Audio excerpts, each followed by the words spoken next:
ചിന്തിക്കാൻ സാധിക്കുന്നത്. മറ്റു മതങ്ങളെ ബഹുമാനിക്കാൻ ഇസ്ലാമിൽ പറയുന്നുണ്ടെങ്കിൽ മറ്റു മതസ്ഥരെ നരകത്തിൽ തള്ളിയിടുന്ന വിരോധാഭാസത്തിൽ ആര് തള്ളിയിടുന്നു? അവിടെയാണ് പ്രശ്നം. ഈ ഇല്ലാത്ത കാര്യങ്ങൾ നിങ്ങൾ ഓർത്തോർത്ത് ചെയ്യുക. പറ്റുമെങ്കിൽ ആരെങ്കിലും യൂട്യൂബിൽ കഴിഞ്ഞ ആഴ്ച എന്നെ പോയി, എനിക്കൊന്ന് വിജേഷാണെന്ന് തോന്നുന്നു, കണ്ണൂരിൽ നിന്ന് വിളിച്ചിട്ട് ഇതിനെ കുറിച്ച് എന്താ പറയാനുള്ളത്?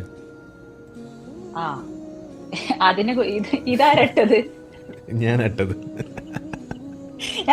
ഇത് രാഹുലിന്റെ സ്ലൈഡ്. അല്ല, നരകത്തെ തള്ളി, ഓക്കെ, അപ്പൊ സ്വർഗത്തെയും തള്ളണ്ടേ? ഇപ്പൊ നമ്മൾ നേരത്തെ കാണിച്ച ആ സ്ലൈഡിൽ കണ്ട ആയത്ത് എന്താണ്? അതായത് 9:111. അതായത് എന്താണ്? ജാഹിദു ഫി സബീലില്ലാഹി ഫി അംവാലിഹിം വ അംഫുസിഹിം. അതായത് നിങ്ങളുടെ ധനം കൊണ്ടും ശരീരം കൊണ്ടും നിങ്ങൾ അള്ളാഹുവിൻ്റെ മാർഗത്തിൽ ജിഹാദ് ചെയ്യുക എന്ന് പറയുന്നു.